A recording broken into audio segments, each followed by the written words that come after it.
1 October 2022ची Murli आहे. आजच्या मुरलीचे सार आहे, गोड मुलांनो, आपसामध्ये एकमेकांचा रिगार्ड अर्थात आदर ठेवायचा आहे. स्वतःला मिया मिठ्ठू समजायचे नाही.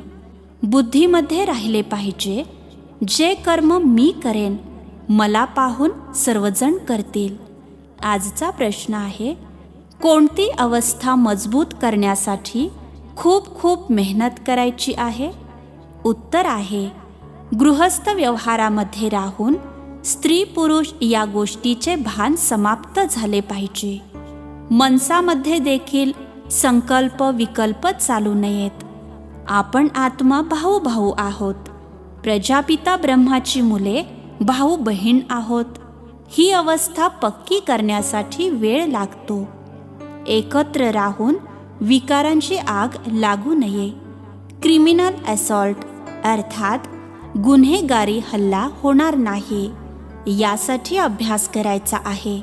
माता पिता जे सर्व संबंधांचे सॅक्रिन अर्थात मिठास आहेत, त्यांची आठवण करायची आहे. आजचे गीत आहे, बदल जाए दुनिया ना बदलेंगे हम. ओम शांती. ही मुलांची गॅरंटी किंवा प्रतिज्ञा आहे. प्रतिज्ञा काही मुखाने केली जात नाही. जेव्हा मुले बाबांना ओळखतात तेव्हा प्रतिज्ञा स्वतःहूनच होते. पद मिळविण्यासाठी प्रत्येकजण स्वतंत्र पुरुषार्थ करतो. शाळेमध्ये सर्वजण स्वतंत्र पुरुषार्थ करतात की आपण उच्च पद मिळवू. इथे आत्मा शिकते आणि परमात्मा शिकविण्यासाठी जीवात्मा बनतात आणि यांच्यामध्ये प्रवेश करून यांना अर्थात ब्रह्मा बाबांना आणि ब्रह्मा मुखवंशावळीला शिकवतात. स्वतः ब्रह्माला मुखवंशावळी म्हणणार नाही. ब्राह्मण ब्रह्मा मुखवंशावळी आहेत. ब्रह्मा हे शिवची सुद्धा मुखवंशावळी नाहीत. शिवबाबा तर ब्रह्मा बाबांमध्ये प्रवेश करून त्यांना आपले बनवितात. ही देखील रचना आहे. पहिले ब्रह्माला रचतात, विष्णूची रचना करत नाहीत. गायले सुद्धा जाते ब्रह्मा विष्णू आणि शंकर. विष्णू शंकर आणि ब्रह्मा असे म्हटले जात नाही. पहिले ब्रह्माला रचतात. ब्रह्माचे ऑक्युपेशन अर्थात कर्तव्य वेगळे आहे. ही प्रत्येक गोष्ट समजून घेण्याची आहे. त्यांना अर्थात शिवबाबांना त्वमेव माताश्च पिता त्वमेव म्हटले जाते, तर ते निराकार आहेत ना.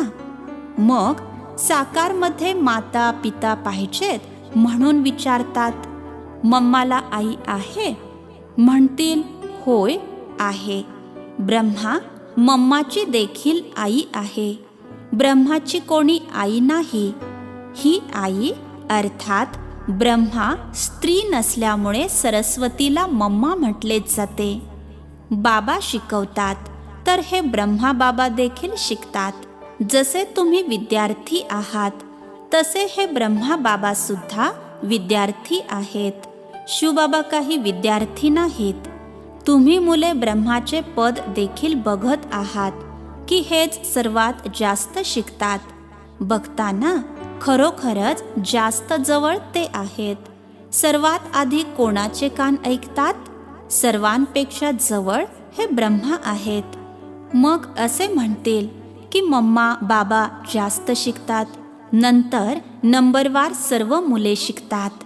जरी मग बाबा म्हणत असले, जगदीश बेटा मम्मा बाबांपेक्षा देखील चांगले समजावतो. बाबांची मुरली वाचून धारण करून नंतर गीता मॅगझिन अर्थात मासिक इत्यादी बनवतो, कारण तो शास्त्र इत्यादी शिकलेला आहे. इंग्रजीमध्ये देखील हुशार आहे. याला म्हटले जाते रिगार्ड अर्थात बाबा देखील मान ठेवतात. विद्यार्थ्यांना एकमेकांचा आदर करायचा आहे. बाबा देखील रिगार्ड ठेवतात, तर बाबांना फॉलो केले पाहिजे. जरी आता 16 कला बनलेले नाहीत, नंबरवार तर असतात ना. काही ना काही चुका सर्वांकडून होत राहतात. म्हणून स्वतःला मिया मिठ्ठू समजायचे नाही.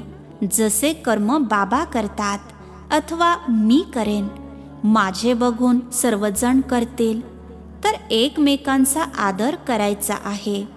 बाबांना देखील रिगार्ड ठेवावा लागतो. लोक म्हणतात की हे स्त्री पुरुषाला भाऊ बहीण बनवतात. तर जो बुद्धिमान मुलगा असेल तो पटकन म्हणेल की परमात्म्याची मुले तर सर्वजण भाऊ बहिणी आहेत ना. प्रजापिता ब्रह्माची मुले भाऊ बहीण झाले ना.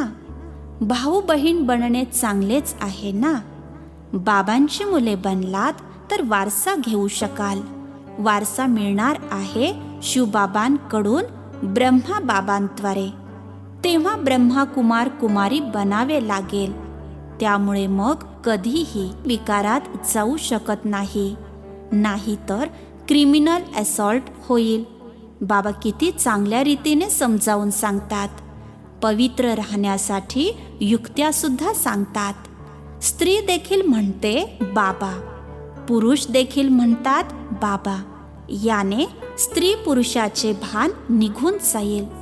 असे देखील म्हणतात की आदम आणि बीबीद्वारे सृष्टीची स्थापना झाली, त्यामुळे सर्वजण त्यांचे संतान आहेत, भाऊ बहीण झाले. कुमार कुमारींना इतकी मेहनत करावी लागत नाही.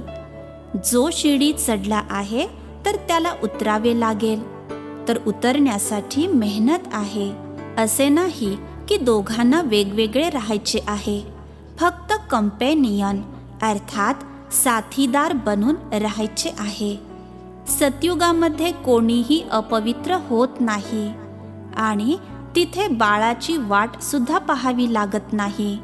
इथे बाळ होण्यासाठी वाट पाहत असतात. तिथे वेळेनुसार आपोआप साक्षात्कार होतो. मनुष्य तर म्हणतात हे कसे होऊ शकते. भले इथले संपूर्ण विकारी कसे समजतील की तिथे सर्व निर्विकारी असतात. तिथे देह अभिमान असत नाही, इथे देह अभिमान असतो. देह सोडल्यावर लोक किती रडतात, तिथे रडत नाहीत. तिथे वेळेनुसार साक्षात्कार होतो की आता शरीर सोडून जाऊन प्रिन्स अर्थात राजकुमार बनायचे आहे. इथे देखील तुम्हाला साक्षात्कार होतो की आपण जाऊन भविष्यात महाराजा महाराणी बनणार आहोत. श्रीकृष्णासारखे बाळ मांडीवर बघता. साक्षात्काराने हे कळत नाही की सूर्यवंशी महाराजा महाराणी बनणार की चंद्रवंशी, कारण ही अगदीच नवीन गोष्ट आहे. म्हणून म्हटले जाते की पहिले बाबांना ओळखा. बाबा म्हणतात, पहा मी किती लवली अर्थात सुंदर आहे. मी म्हणतो माझी आठवण करा. असे म्हणतात, त्वमेव माताश्च पिता त्वमेव. एका एका गोष्टीवर निश्चय पक्का करविला पाहिजे, परंतु कोणत्या न कोणत्या गोष्टीमध्ये संशय निर्माण होतो, मग राजाई पद प्राप्त होणार नाही. म्हणून बाबा म्हणतात मन मना भव अर्थात मज एकाची आठवण करा. बाबांची आठवण करा तर तुम्ही आशिक व्हाल. हे आहेत रुहानी आशिक माशूक. हे पक्के केले पाहिजे की आम्ही आत्मे परमात्म्याचे आशिक आहोत. श्रीकृष्ण सर्वांचा माशूक होऊ शकत नाही. श्रीकृष्णाला सर्वजण आठवण करत नाहीत. हे तर बाबा म्हणतात मन मना भव अर्थात मज एकाची आठवण करा. आता माझ्याजवळ यायचे आहे. नाटक पूर्ण होणार आहे. घरी जायचे आहे तर घराची आठवण जरूर येणार. प्रत्येक गोष्टीचा अर्थ मुरलीमधून समजावला जात आहे. मुले मुरली लिहून घेत नाहीत आणि मग त्याच गोष्टी बाबांना विचारत राहतात. मुख्य गोष्ट आहे आशिक आणि माशूकची. सर्व भक्त आशिक आहेत कारण परमात्म्याची आठवण करतात. असे म्हणतात, माझा तर एक दुसरे कुणीच नाही. तुम्ही मुले यावेळेस सर्व नवीन नवीन गोष्टी ऐकत आहात, परंतु ऐकता ऐकता माया थप्पड मारते. रावण काही कमी थोडाच आहे. बाबा सर्वशक्तिमान आहेत, मायासुद्धा सर्वशक्तिमान आहे. अर्धा कल्प मायेचे राज्य चालते. आता बाबा म्हणतात, 5 विकारांचे दान द्या तर ग्रहण सुटेल. तरी सुद्धा लगेच काही सुटत नाही. काही जण दान देऊन मग परत घेतात. ही पैशांची गोष्ट नाही, विकारांची गोष्ट आहे. साधू संन्यासी पैशांसाठी म्हणतात की दान देऊन परत घेता कामा नये, कारण त्यामध्ये त्यांची कमाई आहे. काही मनुष्य मग संन्याशांकडे जाऊन म्हणतात की आम्हाला बाळ पाहिजे. ते म्हणतात आमच्या आशीर्वादाने होईल. जर मुलगा झाला तर म्हणतील आम्ही दिला. मरण पावला तर म्हणतील भावी, अर्थात तुमचे नशीब. जर एकाचे काही काम झाले तरी बऱ्याच जणांचा विश्वास बसतो. अशा प्रकारे त्यांची वाढ होत जाते. एका बाजूने स्वतःची महिमा करतात आणि दुसऱ्या बाजूने म्हणतात भावी, तुम्ही यावेळी अननोन वॉरियर्स अर्थात अनोळखी योद्धे आहात. जे अननोन वॉरियर्स असतात त्यांचे स्मारक बनवतात आणि मोठमोठ्या व्यक्ती जातात. असे म्हणतात सैनिकांना फुले अर्पण करा. अरे, ज्यांची माहितीच नाही त्यांचे स्मारक कसे बनेल? आता तुम्ही अननोन आहात, नंतर मग तुम्ही व्हेरी वेल नोन अर्थात अतिशय प्रसिद्ध होता. तुमची मंदिरे बनतात. आता तुम्ही गुप्तपणे रामराज्य स्थापन करत आहात. अच्छा, गोड गोड मुले, सिकिलधे अर्थात फार फार वर्षानंतर भेटलेली लाडकी मुले बनले आहात ना. 5000 वर्षानंतर भेटले आहात. कोणाचे हरवलेले मूल मिळाले तर आई वडिलांना किती आनंद होईल. ते मूल देखील बाबा बाबा म्हणत राहील. तर आता विनाश होईल आणि तुम्ही हरवून जाता, अर्थात बाबांपासून वेगळे होता. मग परत कल्पानंतर बाबांना भेटता तर आई वडिलांना किती प्रेम वाटते. अर्धा कल्प तुम्ही सुख भोगता, नंतर हळूहळू दुःखी होता. संन्यासी म्हणतात ना, सुख कागविष्ठा समान आहे. ते देखील विकारांसाठी म्हणतात. गुरु नानकांनी देखील म्हटले आहे, मूत पलेती कपड धोये अर्थात पतित आत्म्यांना पवित्र बनविले तर कोण धुणार? ते तर एक परमात्माच आहेत, ज्यांना म्हटलेच जाते एक ओंकार. शिख लोक ते गात राहतात. या ज्ञानामध्ये तुम्हा मुलांची बुद्धी खूप शुरूड अर्थात चाणाक्ष पाहिजे, कारण आत्म्याला जागृत करायचे असते. तर आत्मा देखील शुरूड बनते. काही काही तर खूप चांगले चाणाक्ष बुद्धीचे बनतात. माता कन्या खूप चांगल्या रीतीने तयार होतात. नाहीतर मातांनी बसून पतीला समजावण्यासाठी खूप धाडस आणि निर्भयपणा पाहिजे. बाकी सर्वजण तर नरकवासी आहेत, दुर्गतीमध्ये आहेत. ते तर भक्तीमध्ये खूप नाचत टाळ्या वाजवत राहतात, परंतु सद्गती तर होत नाही. तुम्ही मुले सद्गतीमध्ये जाण्यासाठी खूप शांत राहता. नारदाने म्हटले, मी लक्ष्मीशी लग्न करेन. वास्तवात लक्ष्मीला वरण्यासाठी तुम्ही पुरुषार्थ करत आहात. भक्त तर लक्ष्मीला वरू शकत नाहीत. लक्ष्मी नारायणाला राज्य कसे मिळाले, केव्हा मिळाले आणि ते आता कुठे गेले हे फक्त तुम्ही जाणता. त्यामुळे तुम्ही मंदिरांमध्ये जाऊन माथा टेकवत नाही. समजता की आम्हीच लक्ष्मी नारायण बनत आहोत. तुमचे माथा टेकवणे बंद झाले आहे. ते म्हणतात हे नास्तिक आहेत म्हणून माथा टेकवत नाहीत.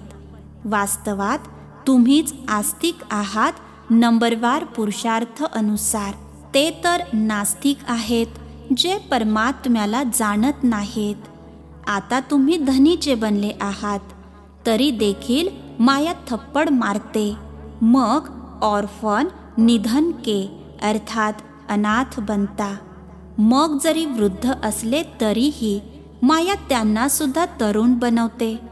मायेची वादळे येतात, तुम्हाला एकमेकांचा हात पकडून सहयोगी बनून या नवीन यात्रेमध्ये बाबांच्या श्रीमतावर चालत राहायचे आहे. सारी मदार आहे बुद्धीच्या यात्रेवर. अचल अडोल अंगत समान बनायचे आहे. अंताला अशी अवस्था होणार आहे. अच्छा, गोड गोड खूप वर्षानंतर भेटलेल्या मुलांप्रती मात पिता बापदादांची प्रेमपूर्वक आठवण आणि सुप्रभात. आत्मिक पित्याचा आत्मिक मुलांना नमस्ते. आम्हा आत्मिक मुलांचाही आत्मिक पित्यांना नमस्ते. धारणेसाठी मुख्य सारांश.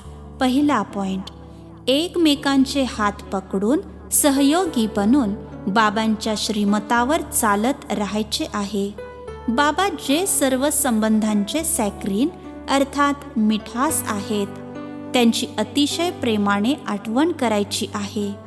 दुसरा पॉइंट आहे, जसे बाबा प्रत्येक मुलाला रिगार्ड देतात असे फॉलो करायचे आहे. आपल्या वडीलधाऱ्यांचा आदर जरूर करायचा आहे. आजचे वरदान आहे, नथिंग न्यू या धड्याद्वारे विघ्नांना खेळ समजून पार करणारे अनुभवी मूर्त भव. नथिंग न्यू या धड्याद्वारे विघ्नांना खेळ समजून पार करणारे अनुभवी मूर्त भव. विस्तार आहे, विघ्नांना पाहून घाबरू नका. मूर्ती बनत आहात तर काही हातोडे तर बसतीलच. हातोड्याने तर ठोकून ठोकून ठीक केले जाते. तर जितके जास्त पुढे चाल तितकी जास्त वादळे पार करावी लागतील. परंतु तुमच्यासाठी ही तुफान तोहफा आहेत. अर्थात वादळे जशी भेटवस्तू आहे अनुभवी बनण्यासाठी. त्यामुळे असा विचार करू नकात की हे सर्व विघ्नांचे अनुभव माझ्याकडेच येणार आहेत काय. नाही, स्वागत करा.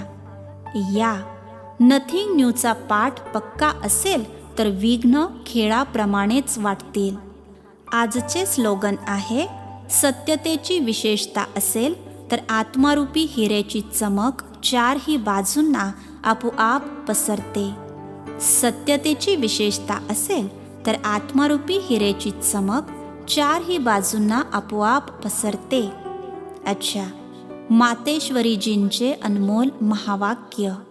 यामध्ये पहिला पॉइंट, जर कोणी असा प्रश्न विचारला की हे जे ईश्वरीय ज्ञान आम्हाला या संगम युगावर मिळत आहे ते सतयुगामध्ये पुन्हा मिळेल. आता यावर समजावले जाते की सतयुगामध्ये तर आपण स्वतः ज्ञानस्वरूप आहोत. देवताई प्रारब्ध भोगत असतो. तिथे ज्ञानाची देवाणघेवाण चालत नाही. आता ज्ञानाची गरज असते अज्ञानी असणाऱ्यांना.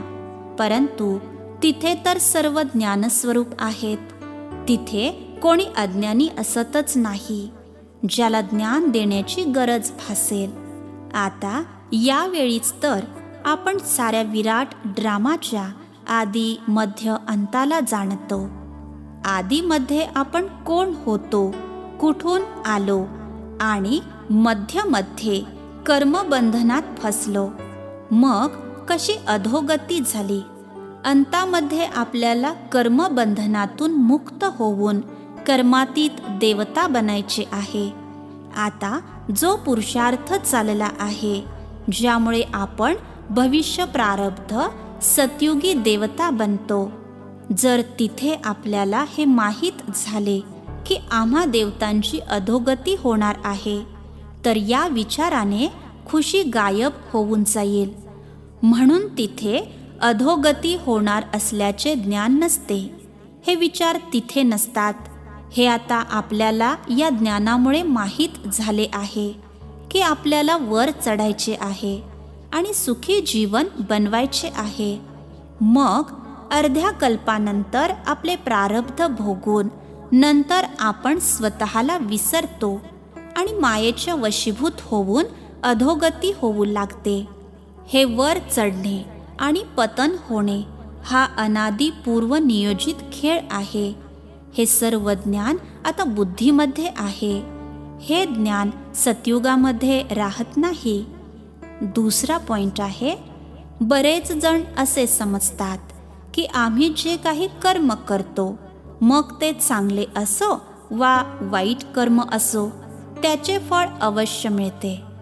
जसे कोणी दानपुण्य करतात, यज्ञ हवन करतात, पूजा पाठ करतात, ते असे समजतात की आम्ही ईश्वर अर्थ जे काही दान केले ते परमात्म्याच्या दरबारामध्ये दाखल होणार, तर त्याचे फळ आपल्याला आपल्या मृत्यूनंतर अवश्य मिळेल आणि आपल्याला मुक्ती मिळेल.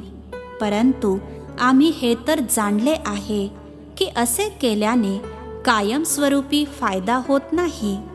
हे तर जसे जसे कर्म करणार त्याने अल्पकालीन क्षणभंगूर सुखाची प्राप्ती अवश्य होते. परंतु जोपर्यंत हे वास्तविक जीवन सदैव सुखी होत नाही, तोपर्यंत त्याची परतफेड मिळू शकत नाही. तर मग आम्ही कोणालाही विचारू की हे जे काही तुम्ही करत आला आहात, ते केल्यामुळे तुम्हाला त्याचा पूर्ण लाभ मिळाला आहे? तर हे ऐकून ते निरुत्तर होतात आणि म्हणतात, ते परमात्म्याकडे दाखल झाले का नाही ते आम्हाला काय माहीत. तर जोपर्यंत आपल्या वास्तविक जीवनामध्ये कर्म श्रेष्ठ बनत नाहीत, तोपर्यंत कितीही मेहनत केली तरी सुद्धा मुक्ती जीवनमुक्ती प्राप्त होणार नाही. अच्छा, दान पुण्य केले, परंतु ते केल्याने विकर्म तर काही भस्म झाली नाहीत, आणि मग मुक्ती जीवनमुक्ती कशी प्राप्त होईल? भले इतके संत महात्मे आहेत, परंतु जोपर्यंत त्यांना कर्मांचे ज्ञान नाही, तोपर्यंत त्यांची कर्म अकर्म होऊ शकत नाहीत. ना ते मुक्ती जीवनमुक्तीला प्राप्त करू शकत. त्यांना देखील हे माहीत नाही की सतधर्म काय आहे आणि सत्कर्म काय आहे. फक्त मुखाने राम राम म्हटल्याने काही मुक्ती मिळणार नाही. बाकी मृत्यूनंतर आपल्याला मुक्ती मिळते असे समजणाऱ्यांना देखील बेसमज म्हटले जाईल. त्यांना हे माहीत सुद्धा नाही की मृत्यूनंतर काय फायदा मिळेल, काहीच नाही. बाकी तर मनुष्य आपल्या जीवनामध्ये पाहिजे तर वाईट कर्म करो अथवा चांगले कर्म करो, ते सुद्धा याच आयुष्यामध्ये भोगायचे आहे. आता हे सर्व ज्ञान आम्हाला परमात्मा शिक्षकाद्वारे प्राप्त होत आहे की शुद्ध कर्म करून कसे आपले वास्तविक जीवन बनवायचे आहे. अच्छा, ओम शांती.